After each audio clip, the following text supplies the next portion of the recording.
Antarctica, the world's greatest freezer, is melting. Trillions of gallons are draining into the oceans. Sea levels are rising. It's happened before, and it's happening again right now. It's not a question of will sea level rise a large amount. It's only a question of how fast that will occur. How will humans fight back before our cities are inundated? Holding off the sea would be the major employer of the world by 2100. Massive levees to defend our coastlines. Floating towns and cities. Vast dams connecting continents. It's our greatest challenge yet, Earth underwater.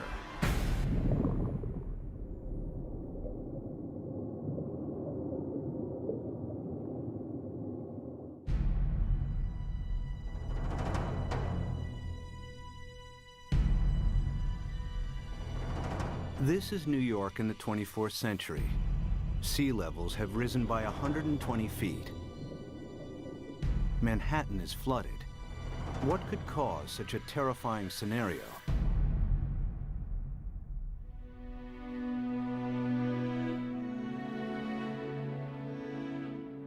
The answer lies here, in Antarctica, where vast amounts of frozen water are locked up in ice.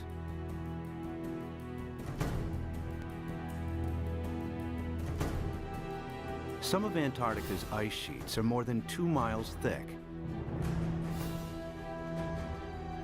If melted, this ice would dramatically raise sea levels. And the melting has already started.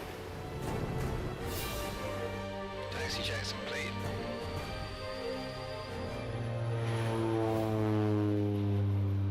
Scientists want to know how much frozen water the continent actually holds, and how much global sea levels will rise if it all melted.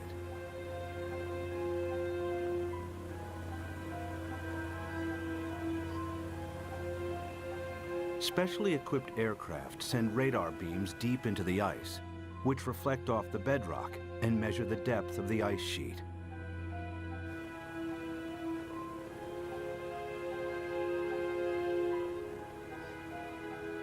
After hundreds of flights, they calculate that Antarctica contains over 90% of the world's ice. Together with Greenland, it's enough to raise global sea levels by an astonishing 230 feet. This is what North America would look like if all of the planet's ice melted. Europe would also shrink. London's Tower Bridge would become a solemn monument in the sea. Berlin would be flooded, as would Paris. But how likely is such a scenario? Is sea level rise reality or myth?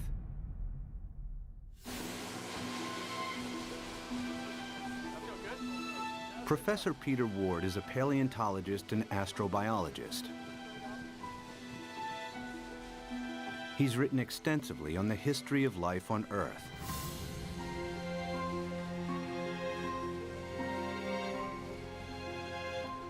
Today, Ward wants to know what would happen to our planet if sea levels rise foot by foot.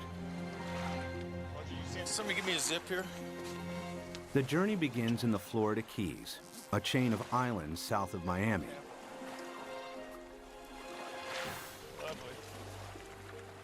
He's looking for clues from the past that may help predict the future of our planet. All right, guys, you want to go swimming? You ready?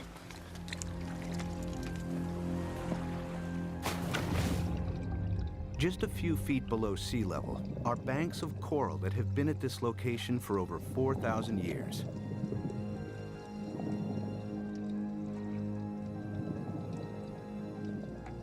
During this period, sea levels have been stable, not just in Florida, but around the world.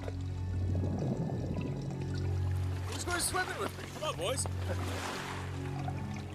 But it hasn't always been like this.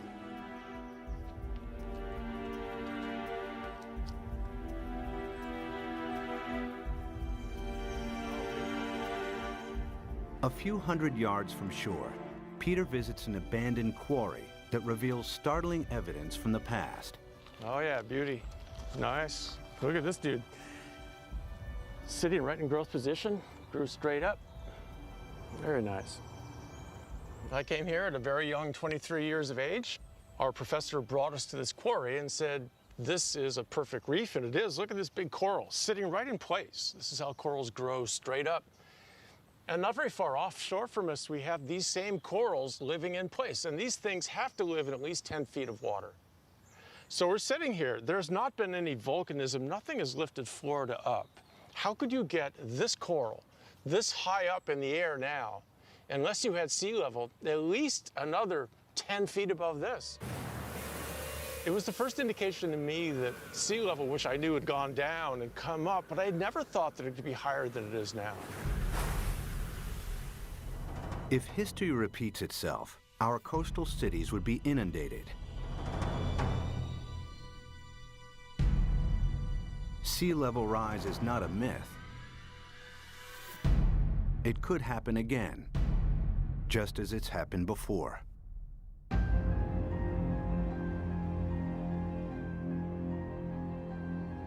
The beginning of the most recent ice age was 70,000 years ago. The ice sheets expanded, the planet's landmass grew, and sea levels fell. Then temperatures rose again. The ice receded. Sea levels climbed and eventually settled at today's coastlines. But global temperatures are on the rise again. This time from humans burning huge amounts of fossil fuels. They produce CO2 and other greenhouse gases that heat up our atmosphere. Whenever global temperatures rise, sea levels follow. We have emitted so much carbon dioxide that the amount of carbon dioxide in our atmosphere has increased by about 1/3 in the last 100 years, and it is now higher than any time since at least 1 million years.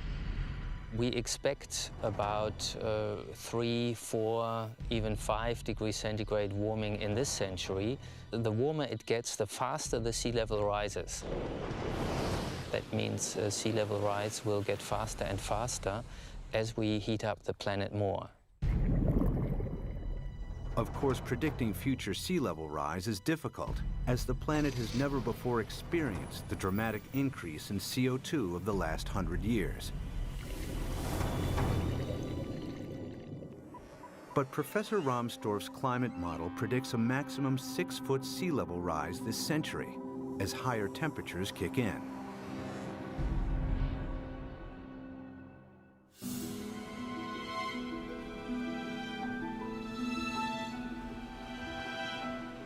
One city that would face inundation this century is Miami, Florida. Just a few feet above sea level, it has virtually no defenses against a rising ocean.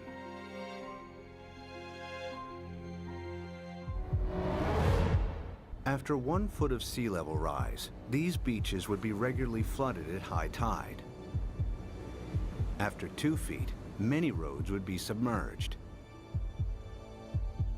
After 3 feet, if a hurricane strikes, the surging water would overcome sea defenses and cause flooding deep inland.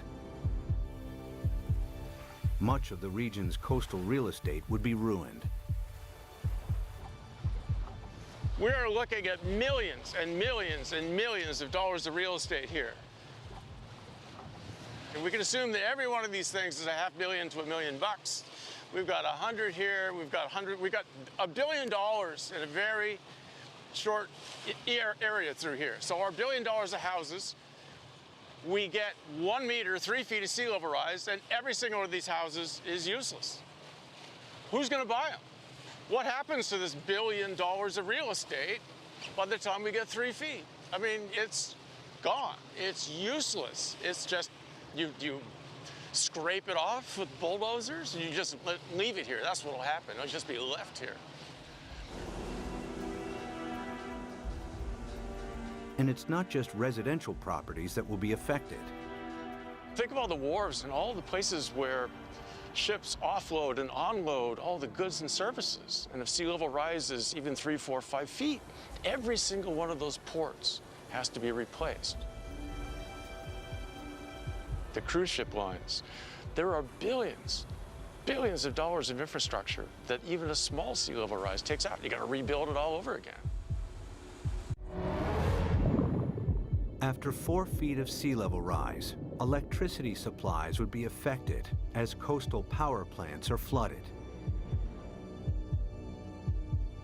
After 5 feet, some of Florida's freshwater resources would be contaminated with seawater, and the Everglades National Park becomes a vast bay. After 6 feet, millions of Floridians would have to evacuate the state. So what's going to happen to Florida? By 2100, we'll be at least 4 to 6 feet higher. So this tide, which is not a high tide, will be about here, up to here.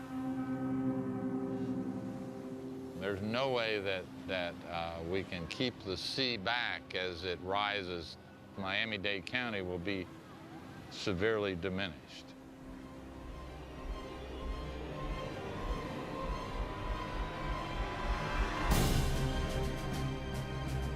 By 2100, after 6 feet of sea level rise, Miami would look like this. There's no way to prepare for this. You can't put levees around the kind of sea level rises we're in for. We're a city that's only a little over 100 years old. We became a town, an incorporated town in 1896, so we're not that old. But we may not make it for the next 100 years. The only way to prevent Miami from flooding would be to construct a vastly expensive system of levees surrounding the city. It would be a major engineering challenge, as Miami is built on porous ground that allows seawater to seep through. Alternatively, if Miami was flooded, the city would eventually have to be abandoned. There are cities you can save and cities that you can't save. And the choices will be based on, can we dike it off, can we put it off, or is this too expensive, not worth the price, not worth the effort? One city determined to defend itself against the sea is New Orleans, Louisiana.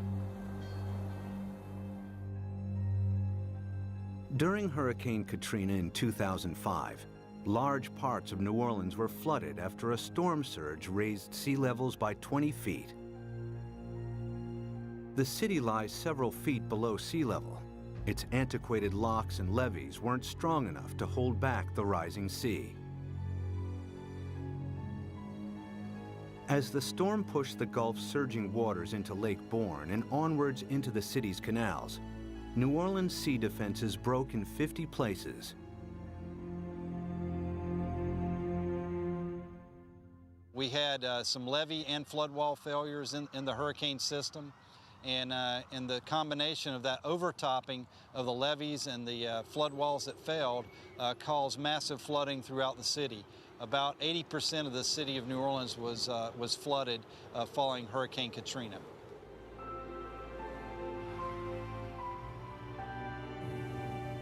It took weeks before the floodwaters were pumped out and residents were able to return.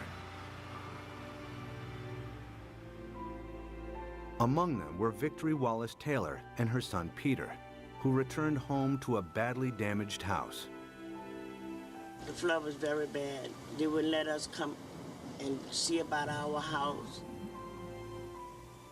It damaged my heart a little bit because I'm afraid for the flood.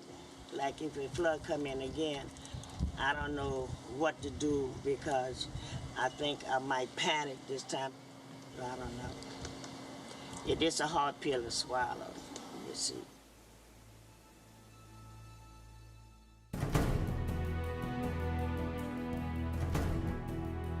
To prevent New Orleans from flooding again, the U.S. government is investing billions of dollars in the city's sea defenses.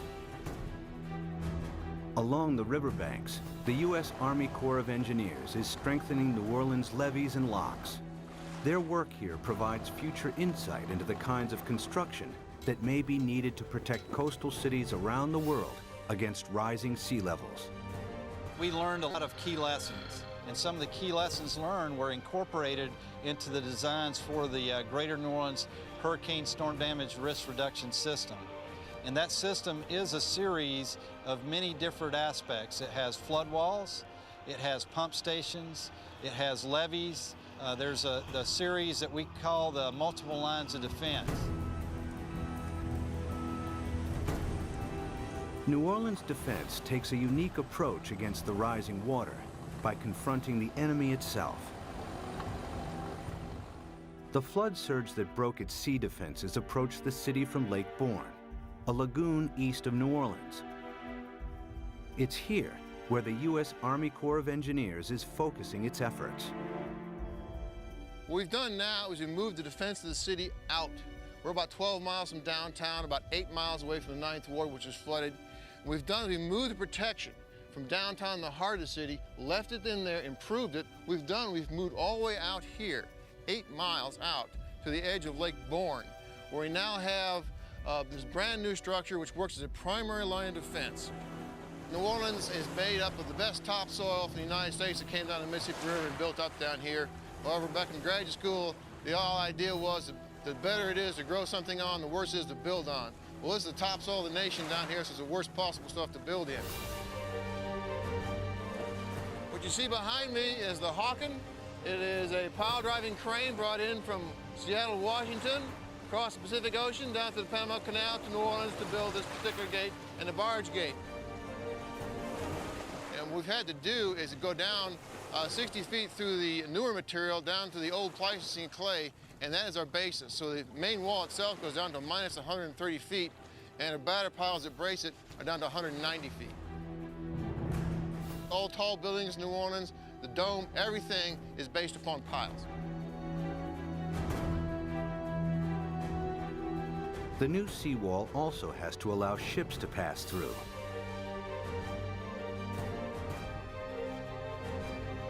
Dry cofferdams are put in place to construct barge and sector gates. The concrete is poured, the dams are flooded, and the gates can be completed.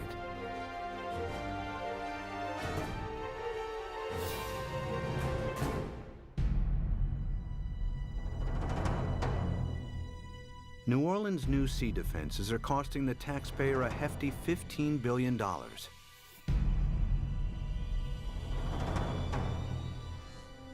But their design only accounts for storm surges that build from sea levels today.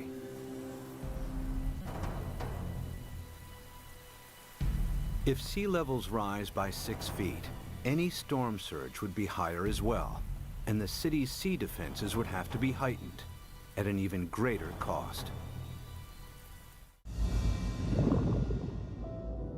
Not every country can afford to spend billions on sea defenses.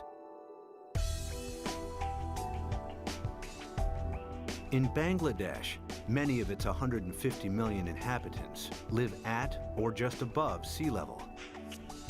Merely 3 feet of sea level rise will have a devastating effect on the country's population. Turns out the area of the world that would be most vulnerable to sea level rise would be Asia. The rice-growing river deltas in Asia that are very close to sea level. Even a modest 3-foot rise would put half the rice land in Bangladesh underwater. Bangladesh has over 100 to 120 million people, and that number is rising fast. A great deal of its land just simply gets covered by water. And again, once you have salt water coming up, it's not just the land that's covered, it's the intrusion of salt. Even a 3-foot sea level rise wipes out half its rice crop. Their population's going up a third, and their land is being shrunk by a third. You know, you do the math. It's a catastrophe coming at us. Much of Bangladesh is a vast muddy delta that can't be defended. 6 feet of sea level rise spells disaster. It would displace millions, probably at least a few tens of millions of people. Where are they going to go?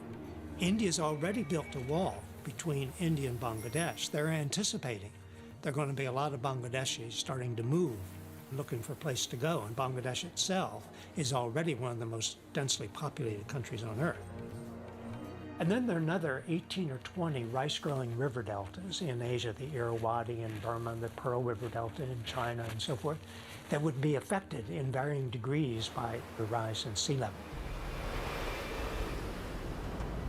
By the end of the century, cities and coastlines around the world will be under siege from the rising tides.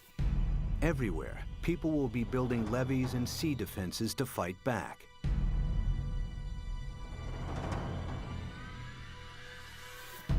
But sea level rise won't stop at 6 feet. They're likely to rise at an even faster rate. As the predicted melt of Greenland and Antarctica accelerates, exposed cities may not have time to build new sea defenses. Clues about the speed of future sea level rise are found during the time of the last ice age. As global temperatures rose, the planet's ice sheets melted into the sea.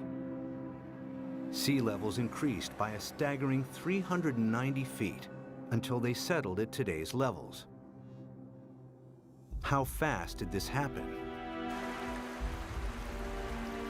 The answer may help predict how quickly sea levels could rise in the next century, and how much time we have to defend our coasts. Professor Rick Mortlock is one of the world's leading experts on past sea level rise. He and his team collect fossilized coral from the seabed. In the lab, they analyze and compare the exact depth and age of each sample. A clear picture emerges of how fast sea levels rose thousands of years ago. We have 2 pieces of fossil coral that was recovered from drill cores off of Barbados. So by dating these samples and knowing the depth at which they were retrieved, we can use that information to create a point-by-point reconstruction of sea level for the last 20,000 years. There's one particular sea level rise of interest. We call it Meltwater Pulse 1A. During that period of time, we believe sea level rose about 20 meters in 500 years, or about 4 to 5 meters per 100 years. If the same happens again, it would translate to as much as 16 feet of additional sea level rise in the next century. Factor in today's affairs, and the rise may be even faster. If we don't get emissions under control, the rate of sea level rise will keep accelerating. And so in the next century, it's not only that we get the additional 5 to 7 feet that we got the last century, that's going to happen, but we add on to that. So now we're looking by 2200, probably at least 15 feet above, and probably 20. By 2100, the cities will know that they are doomed. The coastal cities, anyway. If the oceans rose with accelerating speed, the planet's most exposed cities may not have time to build adequate sea defenses. Sea levels would rise by 16 feet per century. New Orleans could flood, followed by Miami. Miami's the worst off, and New Orleans, those are 2 cities that will have to be abandoned, I imagine. As southern Florida is lost to the sea, other coastal regions will also struggle to hold back the tides. Among them is the San Francisco Bay Area, with its 7.5 million people. The San Francisco Bay Area is particularly vulnerable to sea level rise because of our history. Although the bay is big, it's very shallow. 2/3 of it was less than 12 feet deep. So lots of it was filled and reclaimed. We're standing here on reclaimed land, and all of downtown San Francisco, the financial district, is on reclaimed land. we've already seen 7 inches of sea level rise in the bay over the past century. We know this because the longest continuously operating tide gauge in America is at the Golden Gate. So we have 154 years of data. We're just now beginning to realize with accelerated sea level rise, we're going to have to prepare and have a new plan for how we deal with it in the Bay Area. If sea levels rose by an additional 16 feet per century, hundreds of thousands of people would lose their homes in the Bay Area.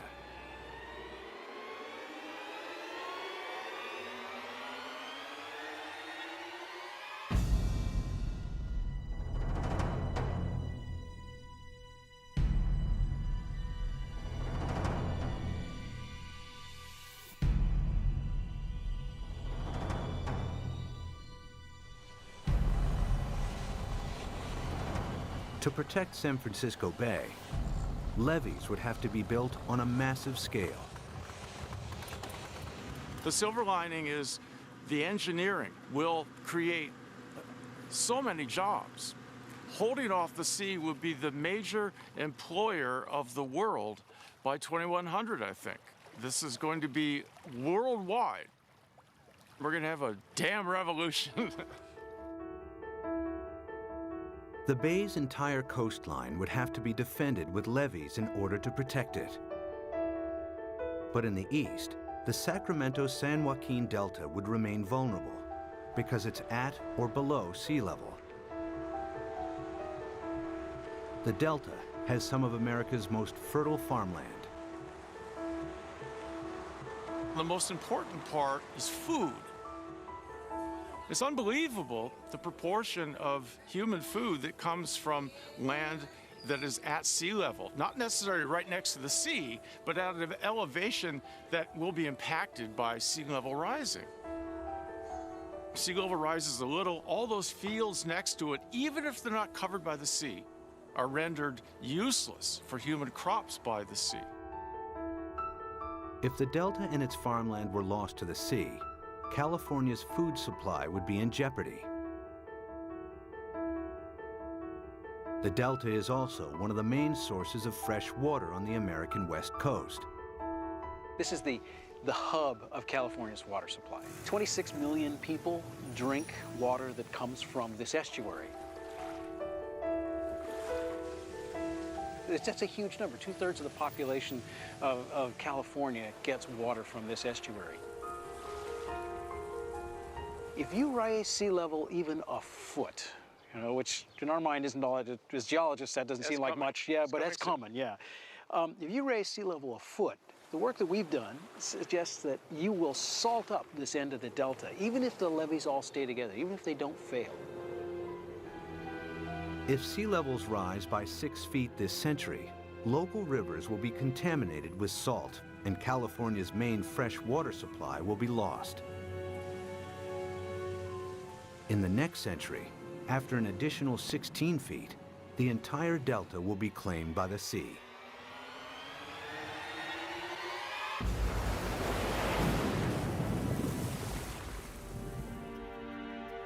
But there may be a way to defend both the delta and San Francisco Bay. San Francisco is among the best, easiest to save. The most radical solution would be putting a big dam right across the bay under the Golden Gate Bridge.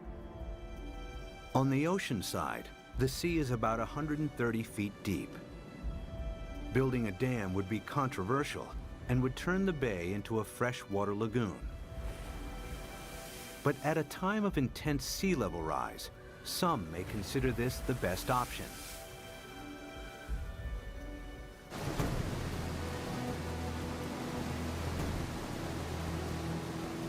Using cutting-edge technology, huge dredgers could pick up sand from the seabed nearby and deposit it as the dam's foundation.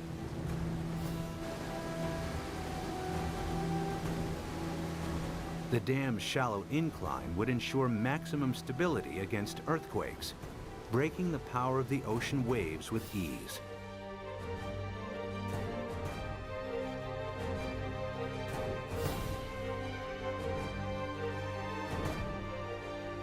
Vast pipes and pumps would be installed to keep the bay's river water flowing out to sea.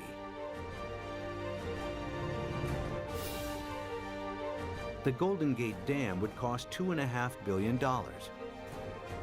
and could be heightened to deal with any sea level rise in the future. San Francisco and the Bay Area would be saved.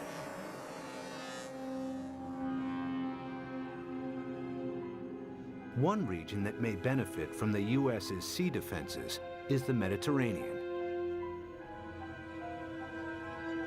It's flanked by countries both rich and poor that have thousands of years of history. The Mediterranean has a unique feature, a narrowing at its mouth. The Straits of Gibraltar are between 10 and 20 miles wide, stretching from southern Spain to Africa.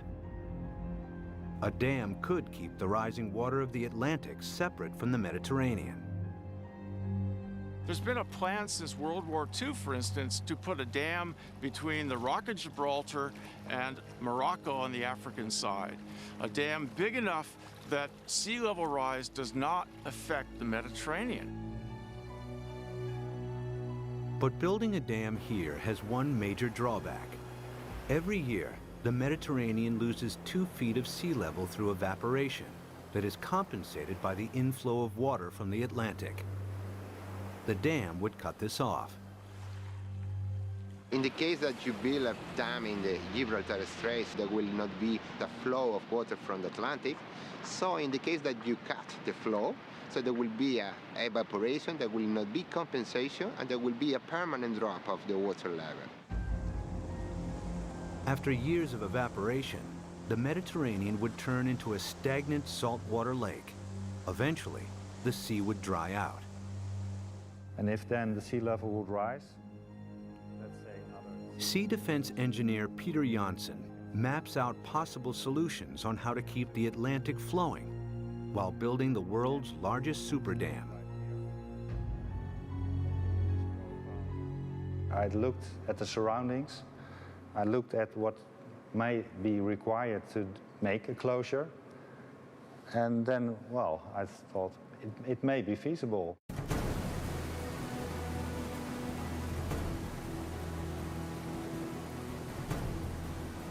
One of Janssen's solutions is to use the same building techniques applied to the Golden Gates.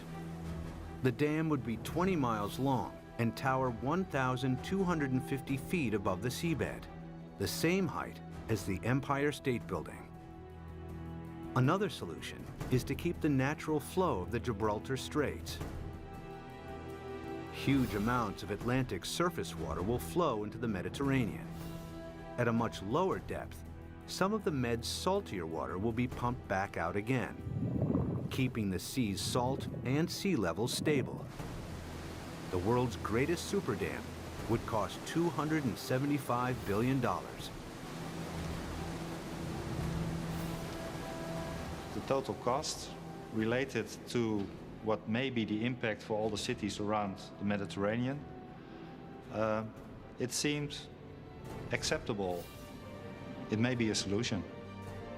The Gibraltar Dam would be the world's largest man-made structure, using enough rock to build 1,000 Great Pyramids.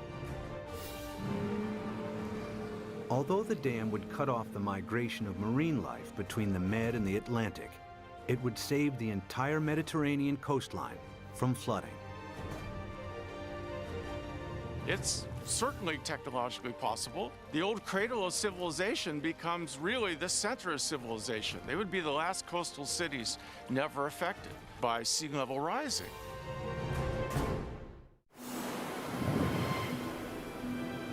By the end of the next century, sea levels could rise by nearly 22 feet. Some cities may be saved through the construction of super dams. Others that can't be defended are lost to the sea. Exposed countries too poor to build defenses are flooded. Around the world, hundreds of millions are displaced. It's likely that by the 23rd century, the ice sheets will melt at an even faster rate, and that the oceans will rise with increasing speed. The planet's growing population and a continuing hunger for cheap energy could make it worse. The problem that I see again is the number of people. Every new person is going to want housing. Every new person is going to need food, obviously, and want transportation. Let's say that all of us cut our gas emissions. So 6.5 billion of us cut down by a third all of our usage, and then we raise the population by a third. All those new people are just adding back to what we've cut away. Some scientists believe that our CO2 levels could quadruple over the next centuries. It would mean reaching CO2 levels last seen over 50 million years ago, when there was no ice on the planet and when sea levels were more than 230 feet higher than today. In the worst case, if we are so foolish as to burn all the fossil fuels so that carbon dioxide increases to more than 1,000 parts per million, then there's no question we will melt all the ice on the planet, which would mean a 75-meter or almost 250-foot rise in sea level. It's not millennia. It's not going to take thousands of years. The forcing of humans is so large that it will do the whole job within a timescale of centuries, I believe. This is the worst-case scenario. CO2 levels triple, global temperatures dramatically increase, and the Antarctic rapidly melts. The world's coastlines are eroded as sea levels rise by an additional 50 feet by the end of the 23rd century. One rich city that would struggle to defend itself is London, Western Europe's largest metropolis. Its main river, the Thames, is tidal, and water levels vary by up to 22 feet. The Thames barrier defends the city against storm surges from the sea. If a tide is unusually high, the barrier closes its gates, and inner London is protected. If sea levels rise by 6 feet, the barrier would have to be replaced by a huge seawall upstream. But if they rise by 50 feet per century, there may not be enough time to build adequate sea defenses. It would be a disastrous situation. It would mean you simply can't inhabit the coastal areas because you will have a continually changing sea level. So we really do not want to go down that path.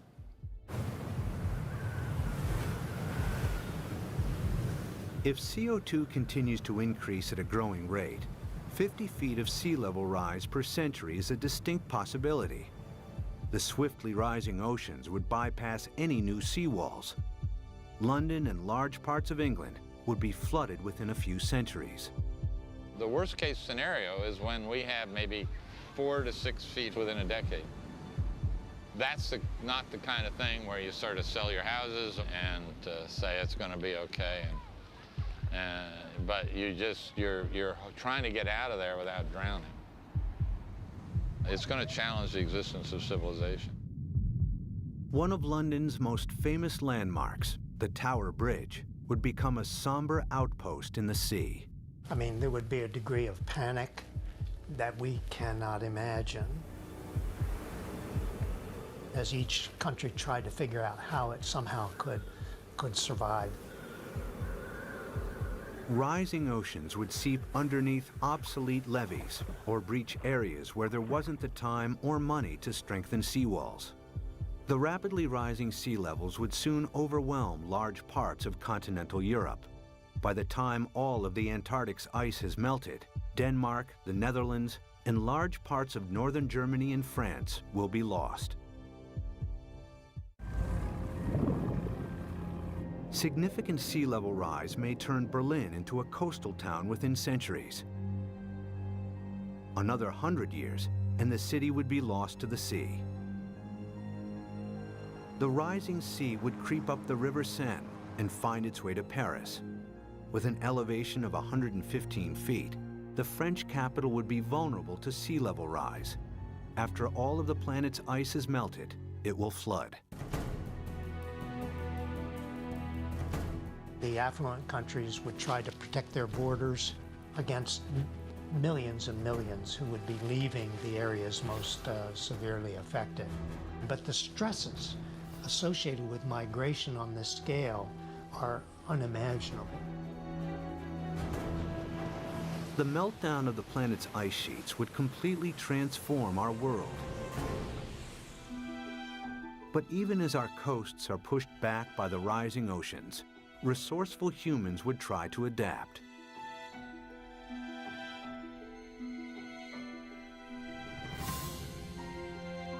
There are already plans to rescue New York.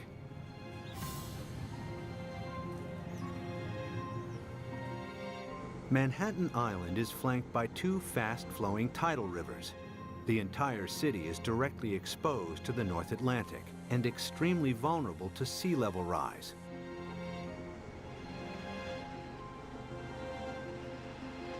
Professor Malcolm Bowman is an oceanographer and expert on the effects of sea level rise in New York.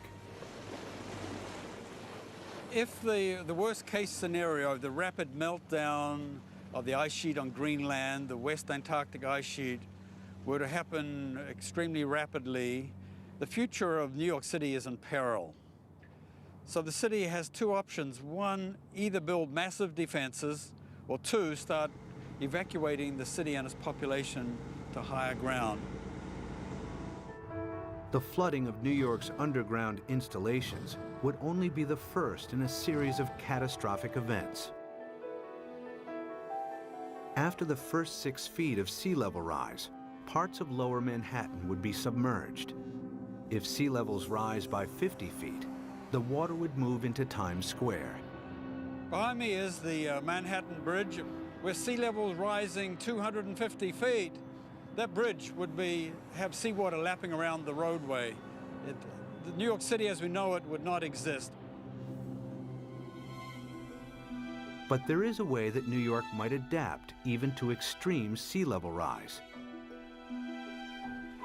The idea is to build on water. Here in the Netherlands are several communities of floating houses.